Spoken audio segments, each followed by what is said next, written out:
Shoptim, or Judges 16 through 18. And Shimshon went to Uzzah and saw a woman there, a whore, and went into her. The Azathites saying, Shimshon has come here. So they went round and lay in wait for him all night at the gate of the city, and kept silent all night, saying, In the morning when it's daylight, then we shall kill him. Now Shimshon lay until midnight, and rose at midnight, and took hold of the doors of the gate of the city and the two gateposts, and pulled them up with the bar, and put them on his shoulders, and took them to the top of the hill that faces Hebron. And it came to be afterward that he loved a woman in the Wadi Seret, whose name was Delilah. And the princes of the Philistines came up to her and said, Entice him, and find out where his great strength lies, and see by what we might overpower him. Then we shall bind him to humble him, and let us give you, each one of us, 1,100 pieces of silver. And Delilah said to Shimshon, Please reveal to me where your great strength lies, and by what you might be bound to humble you. And Shimshon said to her, If they bind me with 7 fresh cords, yet not dried, then I shall be weak and be like any other man.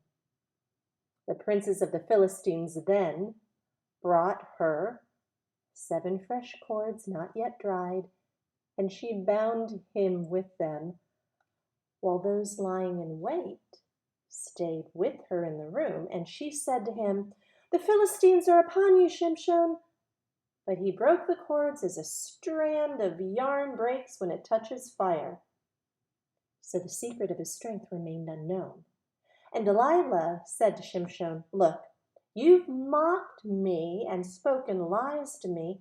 Now please reveal to me by what you might be bound. And he said to her, If they bind me tightly with new ropes that have never been used, then I shall be weak and be like any other man. And Delilah took new ropes and bound him with them, and said to him, The Philistines are upon you, Shimshon. And those lying in wait were sitting in the inner room, but he broke them off his arms like a thread. So Delilah said to Shimshon, Until now you've mocked me and spoken lies to me. Reveal to me how you might be bound. And he said to her, If you weave the 7 locks of my head with the web. Then she fastened it with a pin and said to him, The Philistines are upon you, Shimshon. But he awoke from his sleep and pulled out the pin of the loom and the web. Then she said to him, How do you say, I love you, when your heart is not with me? You've mocked me these 3 times and have not made known to me where your great strength lies. And it came to be, when she pressed him daily with her words and urged him, so that his being was wearied to death, that he made known to her all his heart, and said to her, No razor has ever come upon my head, for I've been a Nazarite to Elohim from my mother's womb. If I were shaven, then my strength would leave me, and I would become weak as any other man. And Delilah saw that he had made known to her all his heart, and she sent and called for the princes of the Philistines, saying, Come up once more, for he has made known to me all his heart. So the princes of the Philistines came up to her and brought the silver in their hand, and she made him sleep on her knees, and called for a man, and shaved off the 7 locks of his head. Thus she began to humble him, and his strength left him, And she said, "The Philistines are upon you, Shimshon."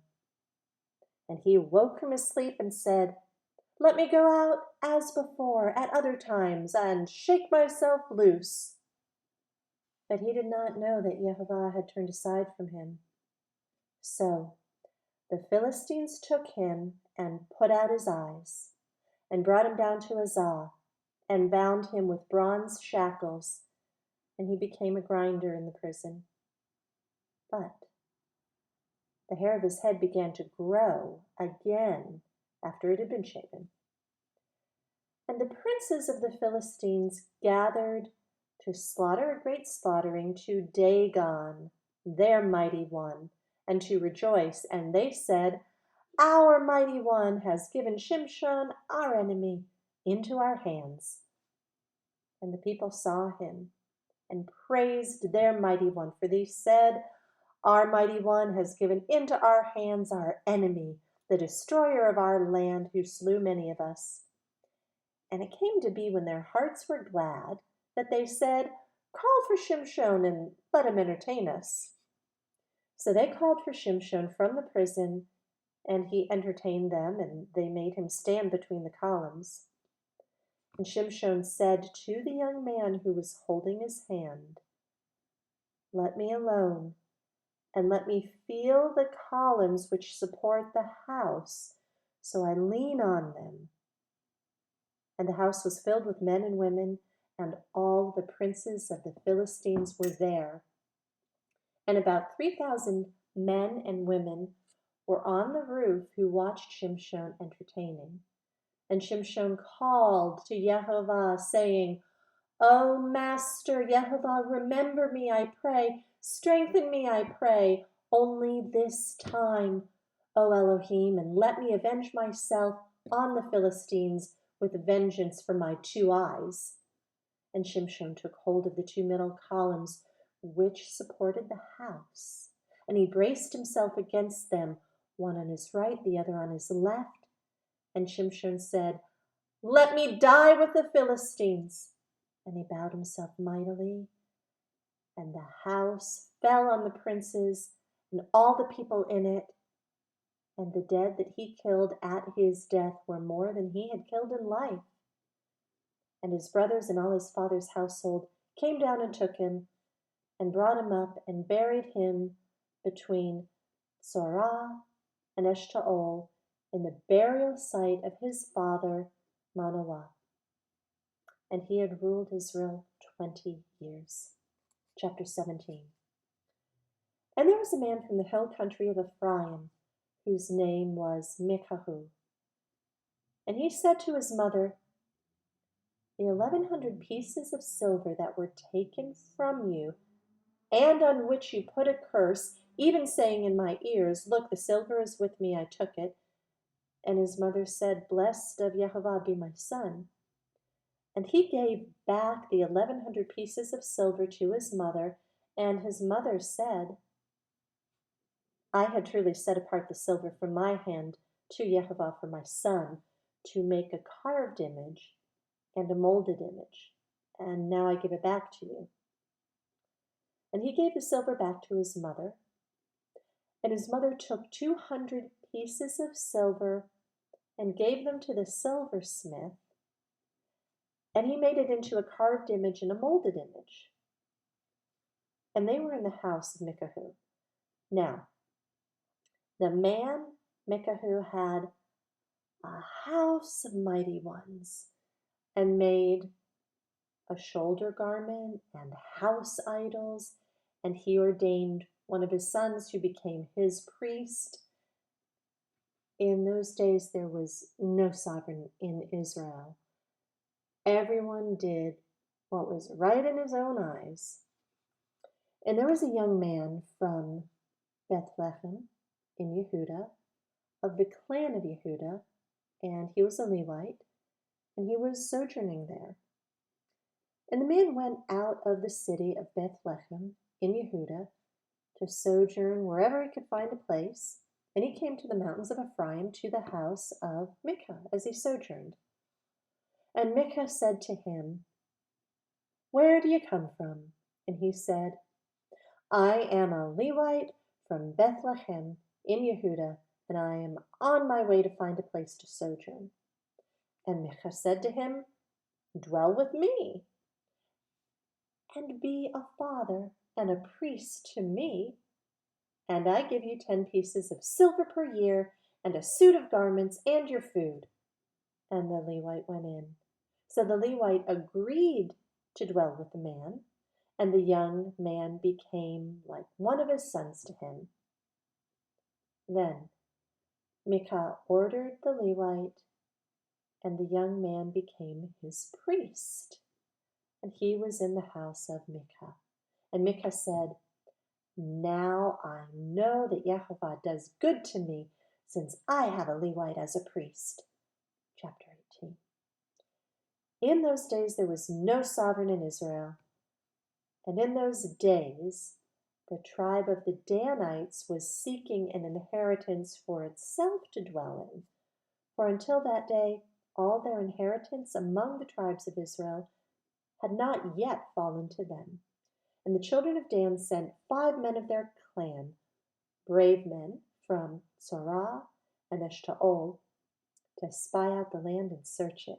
And they said to them, Go search the land. So they went to the mountains of Ephraim, to the house of Micah, and spent the night there. When they were near the house of Micah, they recognized the voice of the young Levite, and turned aside and said to him, What brought you here? What are you doing in this place? And what do you have here? And he said to them, Micah did such and such for me, and he hired me, and I've become his priest. And they said to him, Please inquire of Elohim, and we shall know whether the journey on which we're going is prosperous. And the priest said to them, Go in peace, your journey on which you go is before Yehovah. Then the 5 men left and came to Laish, and saw the people who were in their midst, how they dwelled safely according to the ruling of the Sidonians, at rest and unsuspecting. And no one possessing authority in the land was reproaching for any matter. And they were far from the Sidonians, and they had no word with anyone. And the spies came back to their brothers at Sorah and Eshtaol, and their brothers said to them, What do you say? And they said, Arise and let us go up against them, for we have seen the land, and look, it is very good. And you sit still, do not hesitate to go, enter in to possess the land. When you go, you are to come to an unsuspecting people, and the land is spacious, for Elohim has given it into your hands, a place in which there is no lack of any matter which is on the earth. And 600 men of the clan of Danites went from there, from Sorah and Eshtaol, armed for battle. And they went up and encamped in Kiriath Yearim in Yehuda. Therefore they call that place Mahanadan to this day. See, it is west of Kiriath Yearim. And they passed over from there to the mountains of Ephraim and came to the house of Micah. And the 5 men who had gone to spy out the land of Laish answered and said to their brothers, Do you know that there are in these houses a shoulder garment, and house idols, and a carved image, and a molding image? And now you know what to do. And they turned aside there and came to the house of the young Levite man, the house of Micah, and greeted him. And the 600 men armed for battle, who were of the children of Dan, stood by the entrance of the gate. And the 5 men who had gone to spy out the land went up, and entering there, they took the carved image, and the shoulder garment, and the house idols, and the molded image, while the priest stood at the entrance of the gate with 600 men who were armed for battle. And these went into Micah's house and took the idol and the shoulder garments and the house idols and the molded image. Then the priest said to them, What are you doing? And they said to him, Be silent, put your hand over your mouth, and come with us, and be a father and priest to us. Is it better for you to be a priest to the household of one man, or that you be a priest to a tribe and a clan of Israel." And the heart of the priest was glad, and he took the shoulder garment and the house idols and the carved image and took his place among the people. And they turned and went and put the little ones and the livestock and the valuables in front of them. And they had gone some distance from the house of Micah when the men who were in the houses near Micah's house gathered together and overtook the children of Dan and called out to the children of Dan. So they turned around and said to Micah, "What's the matter that you've gathered such a company?" And he said, "You've taken away my mighty ones, which I made, and the priests, and you're leaving. Now what more do I have? What is this you say to me? What's the matter?" And the children of Dan said to him, "Do not let your voice be heard among us, lest men, bitter of being, fall upon you and you lose your life with the lives of your household." And the children of Dan went their way. And when Micah saw that they were too strong for him, he turned and went back to his house. Then they took what Micah had made and the priest who belonged to him and went to Laish, to a people who were at rest and unsuspecting, and struck them with the edge of the sword and burned the city with fire. And there was no deliverer, because it was far from Sidon, and they had no word with anyone. And it was in the valley that belongs to Beth Rehob. And they rebuilt the city and dwelt there. And they called the name of the city Dan, after the name of Dan their father, who was born to Israel. But previously the name of the city was Laish. And the children of Dan set up for themselves the carved image. And Jehonathan, son of Gershom, son of Manasseh, and his sons were priests in the tribe of Dan until the day the land was taken into exile. And they set up for themselves the carved image of Micah, which he had made, all the days that the house of Elohim was in Shiloh.